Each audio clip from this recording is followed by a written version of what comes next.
Let's dive into the wild, colorful, and downright epic history of India. A story that stretches back millennia and feels like a saga you'd binge on a streaming service. India's past is a vibrant mix of innovation, philosophy, empires, and resilience. A land where ancient cities had better plumbing than some modern towns, where ideas like zero and karma were born, and where people fought for freedom with nothing but salt and determination. So, grab a comfy seat, maybe some masala chai, and let's start at the very beginning, way back in the Bronze Age. We're talking about the Indus Valley Civilization, kicking off around 3300 BCE in what's now Pakistan and northwest India. This wasn't just a bunch of villages. These folks built urban centers like Harappa and Mohenjo-daro that were mind-blowingly advanced. Picture this: streets laid out in perfect grids, houses with indoor toilets, and a drainage system so slick it puts modern suburbs to shame. They were trading beads and cotton with Mesopotamia, crafting intricate seals with a script we still can't fully decode. These seals had unicorns and bulls carved on them, hinting at a rich mythology. What's crazy is how chill they seemed. No massive palaces, no obvious weapons caches, just well-planned cities. But around 1900 BCE, something went wrong. Maybe the rivers dried up, maybe invaders showed up, or maybe it was climate change. Whatever it was, these cities faded, leaving behind ruins that still puzzle archaeologists today. As the Indus Valley folks vanished, new groups rolled in, the Indo-Aryans around 1500 BCE. These were nomadic tribes, speaking an early form of Sanskrit, who migrated from Central Asia into northwest India. They brought with them the Vedas, sacred texts that are like the ultimate spiritual mixtape.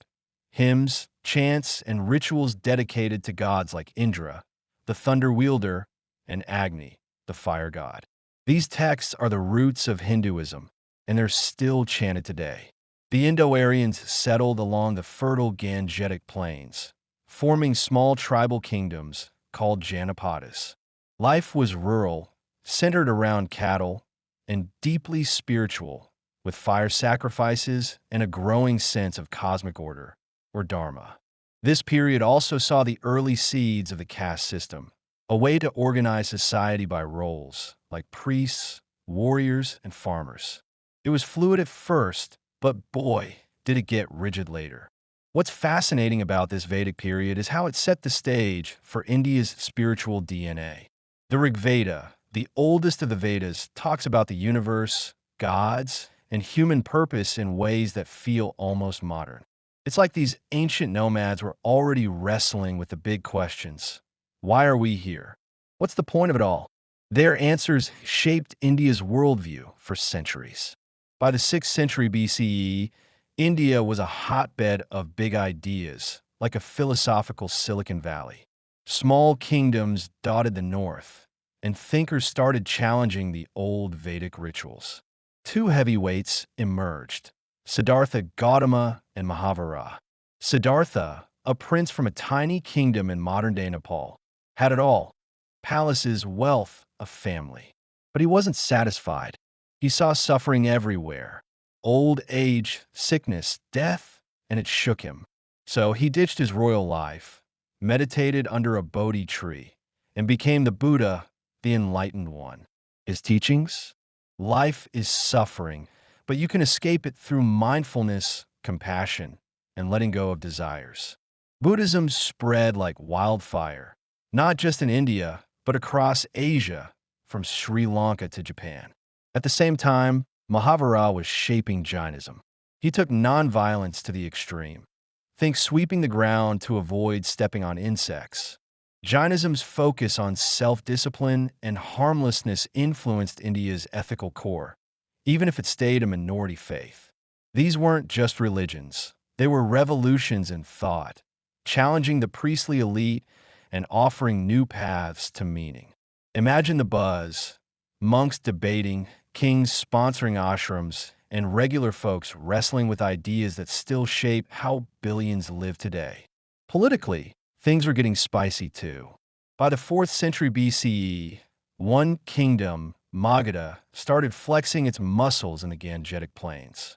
Enter Chandragupta Maurya, a young warrior who, legend says, met Alexander the Great and got inspired. He founded the Mauryan Empire, uniting most of India under one rule for the first time. This was no small feat. India was a patchwork of tribes, kingdoms, and languages. Chandragupta's advisor, Kautilya, wrote the Arthashastra, a playbook on statecraft that's like Machiavelli on steroids. Taxes, spies, diplomacy, you name it. But the real rock star was Chandragupta's grandson, Ashoka. Early on, Ashoka was a conqueror, expanding the empire through brutal wars. After a particularly bloody campaign in Kalinga, where thousands died, he had an epiphany. The carnage broke him, and he turned to Buddhism. Ashoka became the poster child for peace, inscribing edicts on pillars across India, preaching nonviolence, environmental care, and even vegetarianism. He built roads, hospitals, and schools, making the Mauryan Empire a golden age. Imagine a warrior king turning into a philosopher ruler, tweeting out calls for kindness. That's Ashoka. Sadly, after Ashoka's death around 232 BCE, the Mauryans fizzled out. India splintered into smaller kingdoms, and for a while, it was a free-for-all. But then, around 320 CE, the Gupta Empire rose in the north. This was India's renaissance, folks. The Guptas brought stability, and with it, a cultural explosion. Mathematicians like Aryabhata calculated pi and the Earth's circumference. The concept of zero, yeah, that's India's gift to the world. Literature flourished. Kalidasa's plays and poems are still studied, like Shakespeare with a Sanskrit twist.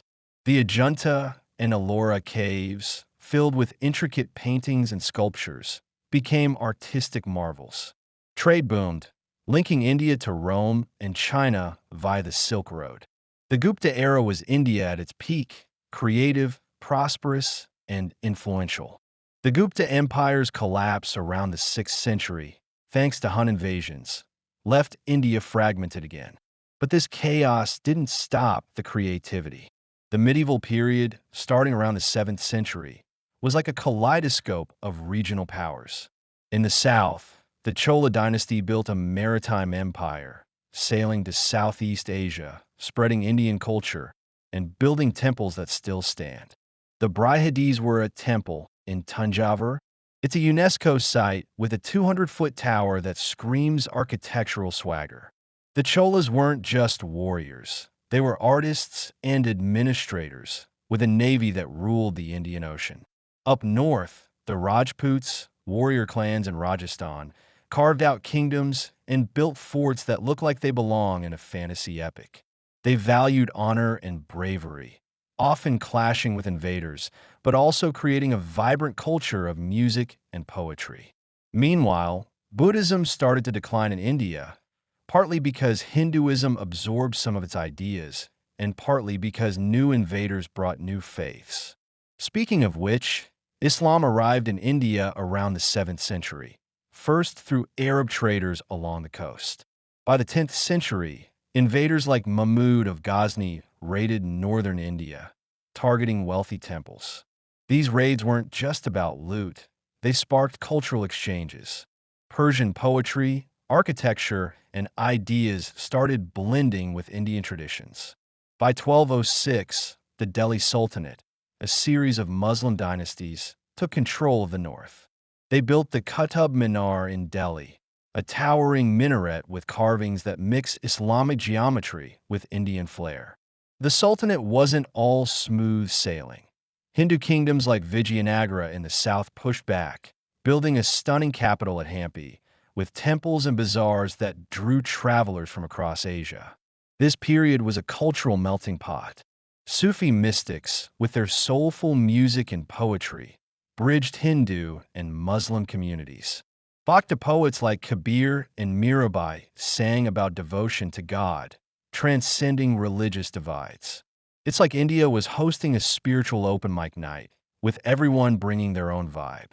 Then, in 1526, Everything changed with the arrival of Babur, a descendant of Genghis Khan and Timur. He founded the Mughal Empire, and under his grandson Akbar, it became a juggernaut. Akbar was a genius at balancing power and diversity.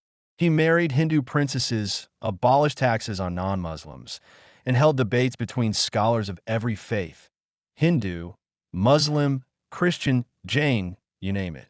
His court was a cultural hub, with painters, poets, and musicians creating a golden age. The Mughal economy was massive. By the 17th century, India accounted for a quarter of the world's GDP, producing textiles and spices that Europe craved. The Mughals weren't just about power. They left a legacy of beauty. Akbar's grandson Shah Jahan built the Taj Mahal, a marble mausoleum for his wife Mumtaz Mahal that's basically love carved in stone. It took 20,000 workers and 22 years to finish, and it's still one of the world's most stunning buildings. Mughal architecture, from the Red Fort to Fatehpur Sikri, blended Persian domes with Indian motifs, creating a style that's instantly recognizable. They also perfected miniature paintings, tiny masterpieces that told stories of court life and epics like the Ramayana. But the Mughals hit a rough patch with Aurangzeb, who ruled from 1658 to 1707. Unlike Akbar, Aurangzeb was a hardline Muslim, imposing strict policies that alienated Hindu subjects. He expanded the empire to its largest extent, but stretched it thin. Rebellions popped up everywhere: Marathas in the west, Sikhs in the north, and regional governors breaking away. When Aurangzeb died, the Mughal empire started crumbling, creating a power vacuum. Enter the Europeans.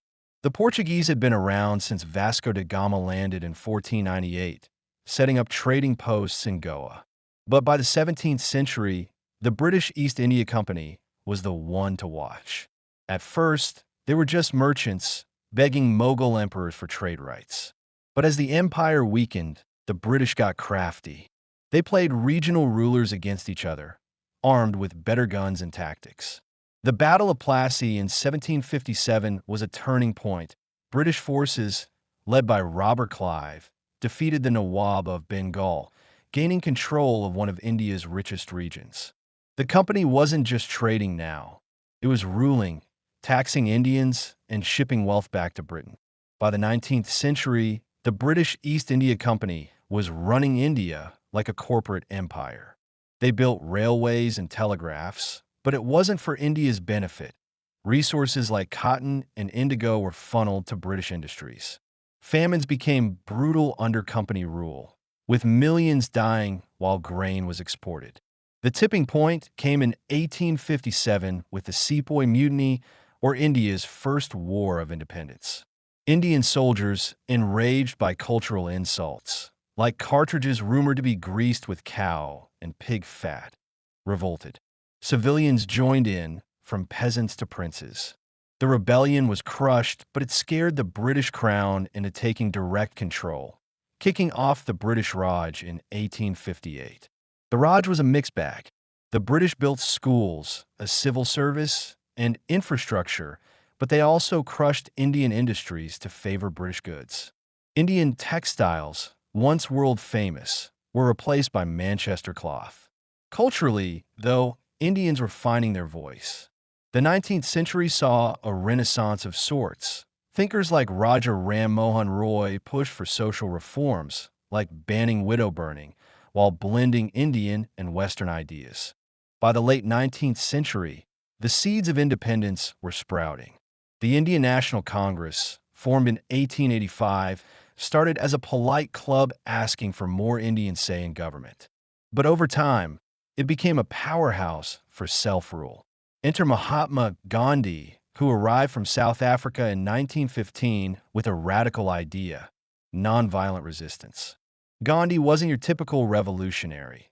He wore a simple dhoti, lived like a monk, and believed in satyagraha, or truth and resistance. His Salt March in 1930 was genius. He walked 240 miles to the sea, made salt in defiance of British laws, and suddenly, millions saw the power of saying no without raising a fist. Gandhi wasn't alone. Jawaharlal Nehru, a suave, Cambridge-educated leader, brought a socialist vision to the movement. Subhash Chandra Bose, on the other hand, was more militant, raising an army to fight alongside the Japanese in World War II. Women like Sarojini Naidu and youth movements added fire to the cause. The British, weakened by the war, faced protests, strikes, and global pressure. By 1947, they agreed to leave, but there was a catch: partition. India was split into India and Pakistan, a decision that sparked violence and displaced millions. It was freedom, but at a heartbreaking cost. On August 15, 1947, India became independent, with Nehru as its first prime minister. The new nation faced massive challenges: poverty, illiteracy, and the wounds of partition. Yet, India chose democracy, a bold move for a country so diverse. The Constitution, adopted in 1950, promised equality regardless of caste, religion, or gender, though putting that into practice was tough. Nehru's vision leaned socialist, with state-led industries, but progress was slow. Still, India built institutions, like its space program and IITs, that would later shine. The 1990s were a turning point. Economic reforms opened India to the world, sparking a boom in tech and business. Bangalore became a global IT hub, and Indian startups began competing with Silicon Valley. Bollywood, already a cultural giant, went global, and Indian cuisine, from butter chicken to dosas, became a worldwide obsession. Politically, India navigated coalition governments, regional tensions, and its role as a nuclear power. Today, it's the world's largest democracy, balancing ancient traditions with modern ambitions. What's India's legacy? It's a story of surviving and thriving through chaos. From the Indus Valley's urban pioneers to the Mughals' cultural fusion to Gandhi's nonviolent triumph, India has a knack for reinventing itself. Its philosophies, yoga, Buddhism, nonviolence, shape global culture. Its diversity, 22 official languages, countless festivals, defies easy definition. India's history isn't just a past. It's a living, breathing force, pulsing in every temple, market, and smartphone. And that's why this story, thousands of years old, still feels fresh as ever.